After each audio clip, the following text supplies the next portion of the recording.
And since 2006 in the UK, 4 have died as a result of dog attack.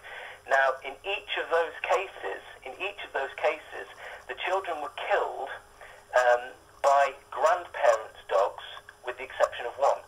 Now, the breeds varied, and so what we've actually got is a massive, massive lack of understanding as to what's going on. You have people that are getting dogs who are frankly unsuitable as dog owners, not as unsuitable as a particular breed owner. They're unsuitable as dog owners. They don't understand dogs enough to be responsible owners. And we're having an abandonment rise to the point where we run a national dog adoption website called Dogs Blog, which you've kindly featured on your show before.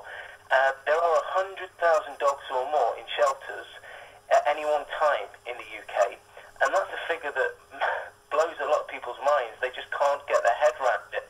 And with 100,000 dogs in shelters, with a dog who is going to be killed because of what he looks like, and he's one of thousands that have lost their life or may lose their life, and with dog attacks on the rise, we've got to actually sort of take a moment and think, we're doing this wrong.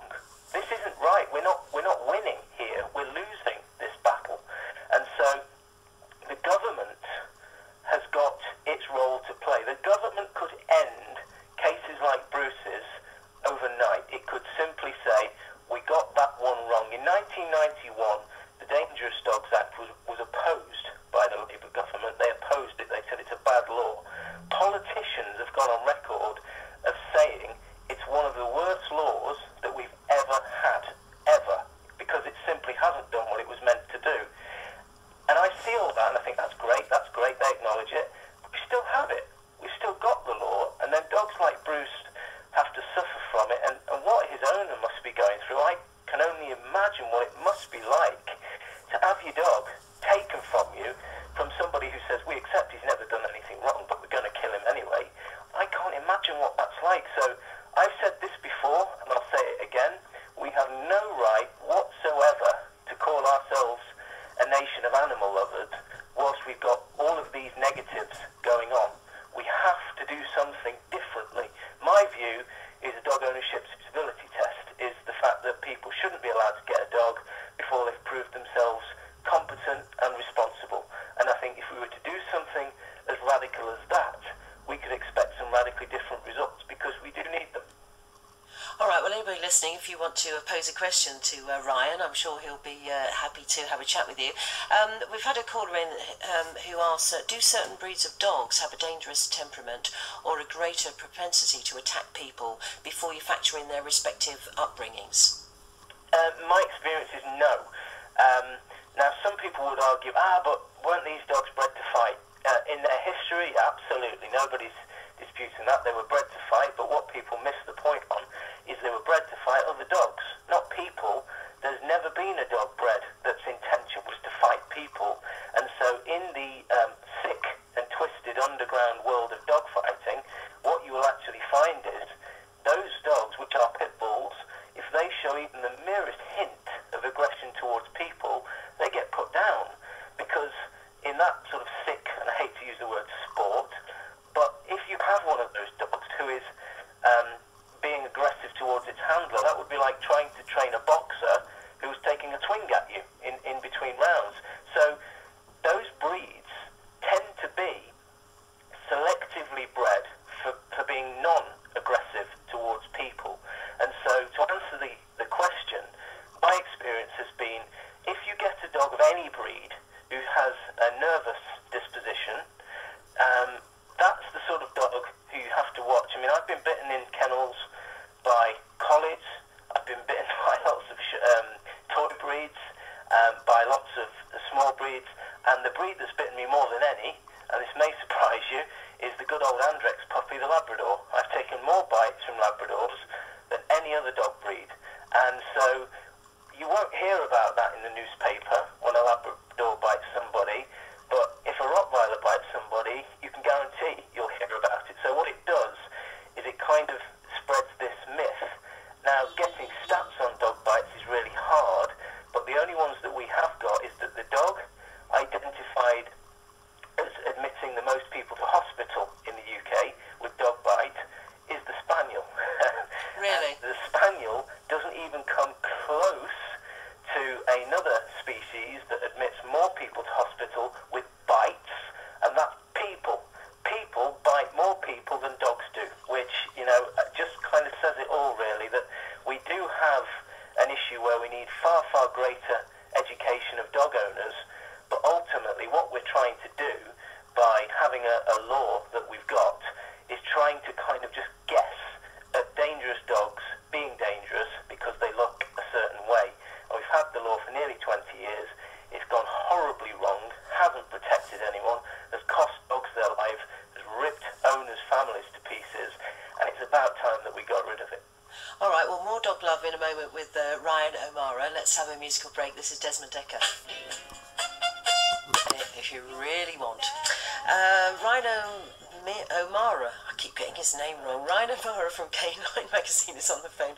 We're talking about Bruce. He's a dog who's illegally imprisoned, some people would put it, in Northern Ireland. A question that's come in from a caller who says, should we adopt a precautionary principle to dogs? Is there any risk at all? Shouldn't we be doing more to protect humans, first and foremost, and expand the list of dangerous dogs rather than reducing or getting rid of it completely?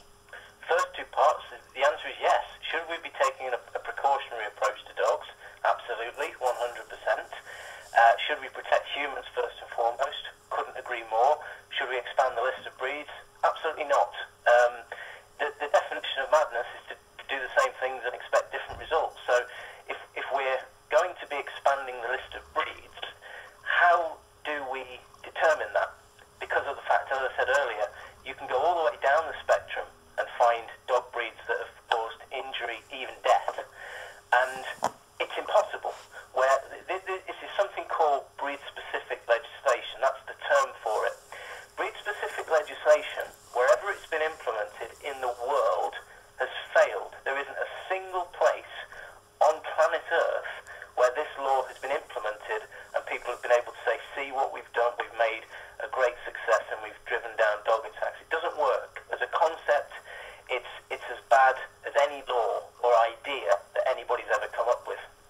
And so what we have to do is accept that the problem with dogs starts at the other end of the lead, the one that's got two legs. And so if we have a system, let's take dogs out of the equation for a moment, and let's say it was cars. If we had a system that says you can go out and get any car you like, and you can drive it, you don't have to pass a test, you don't have to understand the highway code, and you don't even need anyone to teach you how to drive, we would have carnage, complete carnage on the road. And yet that's what we've got with dogs. We say anybody can get a dog, and if it doesn't work out for you, don't worry, we'll kill the dog and you can start again. And so we've got dogs, a fairly simple and very, very forgiving animal, in that he allows us to make loads of mistakes, he forgives us, and he doesn't necessarily cause society a problem. But it goes without saying that if you get the wrong person who either makes their dog aggressive or unintentionally makes their dog aggressive and doesn't know how to fix those problems, then we have a real issue and the dog becomes a threat to people. And so my answer to that is simple, and I cannot see another solution. We should have compulsory education for all dog owners in the same way that we have compulsory training for people who want to drive or people who want to be doctors or teachers. You can't have this system that we have now that effectively says go out, have a go, hope it works out, and then when it doesn't, expect the solution to that to be, well, that dog there, that breed, that's the one we should ban. It's a bit like saying, well, we've seen a lot of people involved in car accidents driving Fords, so really we ought to ban Fords, because the people who had those accidents are going to move on to Vauxhalls, and they'll still have the accidents. And so the law we've got now is kind of that ludicrous. It's not me sort of making it up, and I can honestly say that if I thought, as a dog owner, I consider myself a member of